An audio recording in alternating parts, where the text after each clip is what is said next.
Bonjour et bienvenue pour cette nouvelle vidéo.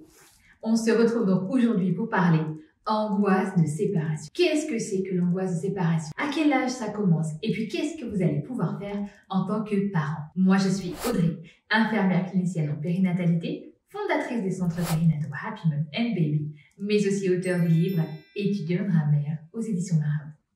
Gardez en tête que votre bébé est un être humain et qu'il va ressentir des choses. À partir de 6 mois à peu près, il va être capable de ressentir une émotion négative quand il va s'agir de se séparer des personnes pour qui il a de l'affection. Donc, vous. Effectivement, après jusqu'à 3-4 ans, tout ce qui est séparation, et j'ai même envie de vous dire que même adulte, se séparer des personnes qu'on aime, c'est jamais facile. Donc je n'ai même pas envie de vous donner une âge de fin. Simplement, vous faire comprendre déjà, avant de parler du sujet précisément, que votre enfant ressent des choses et que ce n'est jamais facile à appréhender. Concrètement, que se passe-t-il quand on parle d'angoisse de séparation? Votre enfant était dans votre ventre pendant 9 mois. Si tout va bien, il est possible que vous ayez accouché avant, mais c'est pareil. À partir de 8 mois à peu près, votre enfant va prendre conscience que vous et lui, la personne répondant en priorité à ses besoins et lui-même, ne font plus qu'une seule et même personne. À partir de là, il va en effet être difficile de se séparer d'une personne dont on a l'impression qu'il fait partie de nous. Donc en fait, à chaque fois que vous allez quitter une pièce, que vous n'allez plus être avec votre enfant, contact physique, contact rapproché,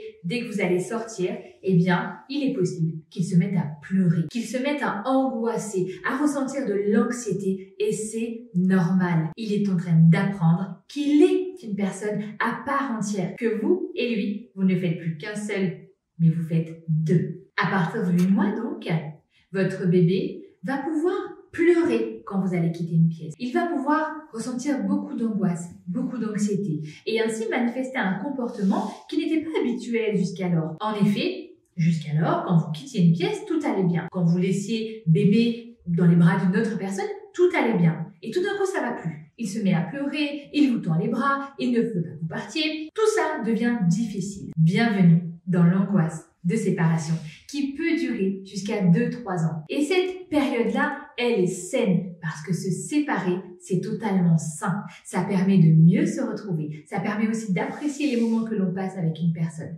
Donc votre bébé est simplement en processus d'apprentissage. Ainsi, n'ayez pas peur, c'est normal. Nous allons voir maintenant qu'est-ce que vous allez pouvoir faire pour faciliter ce passage qui, lui, ne pourra pas être évité. La première des choses, c'est l'anticipation par la communication. Je vous dis très souvent dans tous mes contenus, dans tout ce que je partage avec vous, je vous dis de parler à vos bébés. Oui, dès tout petits, dès qu'ils viennent de naître, parlez-leur, rassurez-les, expliquez-leur vos gestes, expliquez-leur ce que vous êtes en train de faire.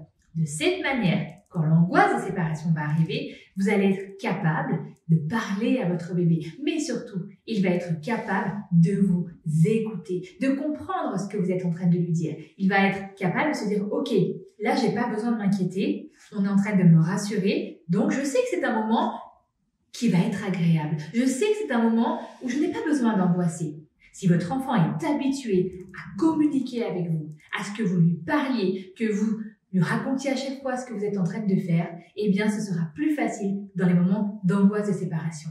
Dites-lui, maman va partir, papa va partir, je reviens, je dois aller faire une course, je dois aller au travail. Expliquez-lui, mettez des mots sur ce que vous allez faire pour le rassurer. Un grand classique de cette période que nous sommes beaucoup à recommander en tant que professionnels, c'est le jeu caché coucou. Plusieurs fois dans la journée, cachez-vous. Ne serait-ce que faire juste un caché coucou. Je disparais de son champ de vision, je réapparais.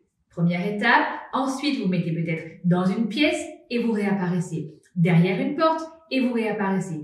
Multipliez ces moments de jeu, multipliez ces moments de caché coucou pour qu'en fait, votre enfant prenne l'habitude que vous disparaissiez de son champ de vision et que vous réapparaissiez dans son champ de vision.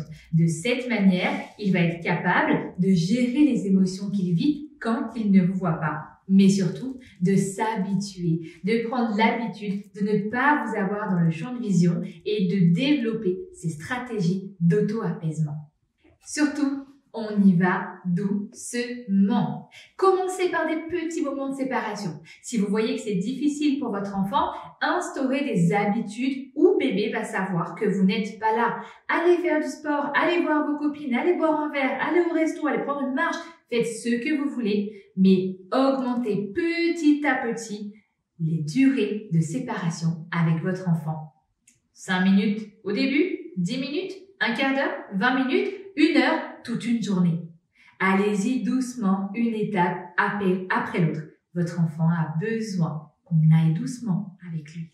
À cet âge-là, quand l'angoisse de séparation arrive, eh bien c'est le moment parfait pour instaurer un objet de transition, le doudou par exemple. Matérialisez l'absence. Faites en sorte que votre bébé, votre enfant, investisse un objet à votre place finalement, parce qu'il a besoin d'investir. Il a besoin d'investir affectivement et émotionnellement quelqu'un et vous n'êtes pas là. Alors remplacez votre présence, matérialisez votre absence par un doudou, par un objet transitionnel. C'est le moment. Souvent, j'ai cette question, quand est-ce que je peux donner un doudou à mon bébé? Eh bien, c'est maintenant. Vous allez aider, vous allez favoriser et vous allez permettre à bébé surtout d'être serein grâce à cet objet transitionnel. Nommez-le ensemble, achetez-le ensemble, identifiez-le comme l'objet qui sera là quand vous ne l'êtes pas. Dernier petit conseil, soyez confiant et confiante. Votre attitude va définir celle de votre enfant. Anticipez, demandez à la personne qui vient garder votre enfant par exemple d'arriver en avance, de manière à ce que votre bébé se sente bien. Si vous vous sentez bien, si vous êtes serein, sereine, si vous êtes ok, à l'aise avec la personne et en confiance surtout, votre bébé va l'être.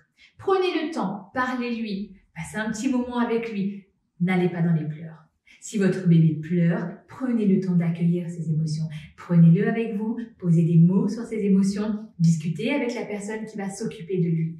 Posez des mots, communiquez, rassurez votre bébé. N'allez pas trop vite.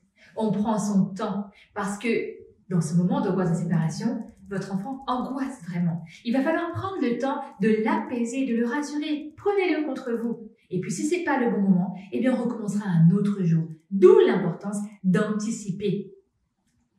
Si vous êtes à un moment où vous n'avez pas le choix, eh bien effectivement, ça peut être mal vécu. Alors commencez à l'avance. Si vous savez que votre enfant est dans une période difficile, eh bien multipliez les moments de séparation et prenez le temps de vous séparer de lui. C'est très important.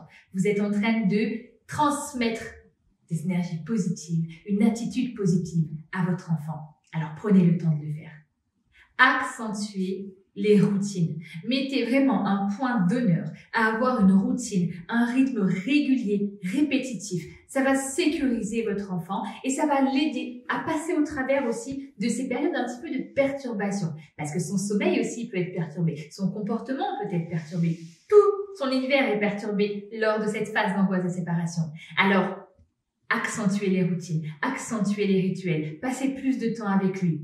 Mais surtout, ne négligez pas la régularité. Ça va sécuriser bébé. Il va se retrouver dans les mêmes moments, tous les jours, pratiquement à la même heure. Et c'est ça qui va aller le sécuriser, qui va nourrir un petit peu sa stabilité émotionnelle et affective. Alors, bonne chance. Et si vous avez des questions, n'hésitez pas, écrivez-nous.